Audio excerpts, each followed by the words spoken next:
पूर्णियाचे अपक्ष खासदार राजेश रंजन उर्फ पप्पू यादव यांना गार्डनिबाग पोलीस ठाण्यात नोंद असलेल्या 31 वर्षे जुन्या प्रकरणात पाटणा पोलिसांनी शुक्रवारी उशिरा रात्री अटक केली। त्यांच्या मंडिरी येथील निवासस्थानी काही तास पोलीस आणि समर्थकांमध्ये तणावपूर्ण वातावरण निर्माण झाले होते। न्यायालयाने वारंवार समन्स बजावूनही खटल्याच्या सुनावणीस हजर न राहिल्याने न्यायालयाने वॉरंट जारी केले होते। त्यानुसार ही अटक करण्यात आल्याचे पोलिसांनी सांगितले। हे प्रकरण 1995 मधील असून भाड्याने घेतलेल्या घराचा फसवणूक करून गैरवापर केल्याचा आरोप आहे। पाटणा सिटीचे एसपी भानुप्रताप सिंग यांनी सांगितले।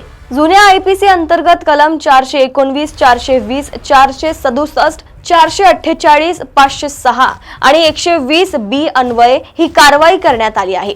न्यायालयाच्या आदेशानुसार खटला सुरू होता, मात्र खासदार ठरलेल्या दिवशी हजर न राहिल्याने अटक करण्यात आली।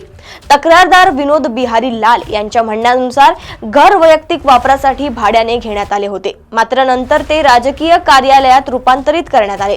यावरून वाद निर्माण झाला।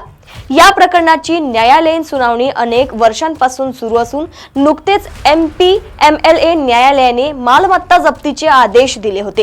गैरहजर राहिल्यामुळे अटक वॉरंट काढण्यात आले। दिल्लीहून लोकसभा अधिवेशनानंतर रात्री सुमारे 11 वाजता पाटण्यात परतल्यानंतर लगेचच मोठा पोलीस बंदोबस्त त्यांच्या निवासस्थानी पोहोचला। 5 पोलीस ठाण्यांतील पथके आणि साध्या वेशातील अधिकारी या कारवाईत सहभागी होते। मात्र पप्पू यादव यांनी केवळ मालमत्ता जप्तीशी संबंधित कागदपत्रे दाखवण्यात आल्याचा दावा करत अटक राजकीय सुडातून झाल्याचा आरोप केलाय। यावेळी काही समर्थकांनी पोलीस वाहनांवर चढून घोषणाबाजी केली। अटकेदरम्यान पप्पू यादव यांनी आपल्याला जीवाचा धोका असल्याचे सांगत रात्री घरातच नजर कैदेतून ठेवून सकाळी न्यायालयात हजर करण्याची मागणी केली। मात्र वॉरंटनुसार तात्काळ अटक आवश्यक असल्याचे पोलिसांनी स्पष्ट केले।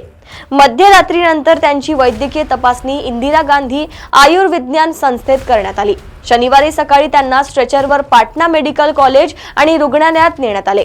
त्यांच्या खासगी सचिवाने सोशल मीडियावर रुग्णालयात बेड न मिळाल्याचा आरोप केलाय। दरम्यान एक्सवर केलेल्या पोस्टमध्ये पप्पू यादव यांनी पाटण्यात नीट परीक्षार्थी विद्यार्थ्याच्या मृत्यू प्रकरणी आवाज उठवल्याचा बदला म्हणून ही अटक झाल्याचा आरोप केलाय।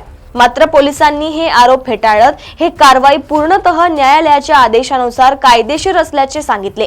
हे प्रकरण अद्याप MP-MLA विशेष न्यायालयात प्रलंबित असून लवकरच त्यांच्या हजेरीसह जामिनावर सुनावणी होण्याची शक्यता आहे। अशाच अपडेट्स मी साक्षी आपल्यापर्यंत पोहोचवत राहणार। तोपर्यंत बघत रहा देशोन्नती। नमस्कार।